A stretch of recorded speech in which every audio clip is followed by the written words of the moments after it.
Tricia Sanford, and I am publishing this video for the Liberty University Capstone in Psychology class, or Psych 491, with Dr. Anna Stevens.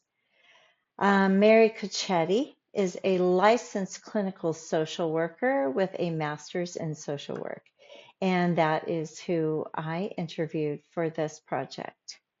She has 51 years experience in social work, social services, protective services, and counseling. During a client's first visit, she goes over her credentials and walks them through her confidentiality policies. To Mary, her most important job duty is allowing clients to present the trauma or issues they have been unable to process on their own. Then, over time, she walks them through their situations and assists them in processing.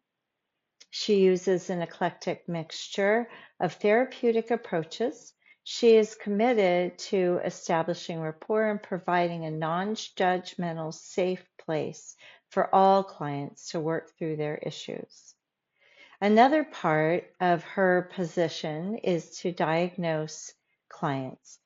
In the past, insurance companies would allow several visits before she would have to present the diagnosis, and she would use the rule out method. She would ask questions and confer with the client to rule out depression or PTSD, anxiety, grief, etc., until a diagnosis of one or more was unable to be ruled out. However, insurance companies now require a diagnosis be made on their very first visit.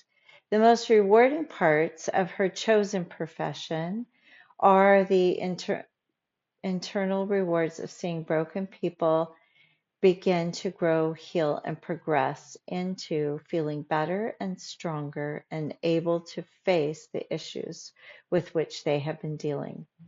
What Mary has found to be the most challenging parts of her occupation of therapist is not what one might think, which is helping others by going to court to testify for abused clients or going into prisons to diagnose and work with prisoners. It is to deal with the insurance companies. Getting correct information from these companies has proven to be difficult, time-consuming, and frustrating. Being paid in a timely manner has also proven to be quite challenging. When dealing with patients and their demanding mental issues, court needs, or traumas, she knows she has the power to act and to help. In the insurance arena, she feels powerless. Since moving her practice to Hawaii from Colorado, there have been some specific areas besides insurance that have made her feel powerless. In her experience, the island where she practices is not a place that responds well to mandatory reporting. Perhaps it is because of the cultural differences she has run into after practicing in Colorado for so long, or what we call the mainland. What is acceptable as discipline for a child in many of the cultures represented here has not been acceptable anywhere else that she has practiced. Therefore, she will not work with child abuse situations. Each year, Mary adds 45 credits of continuing education to her schedule. This year, one of the classes she took was in gender dysphoria and other gender issues affecting youth today. On top of the continuing education classes, she is constantly reading, studying, and learning on her own.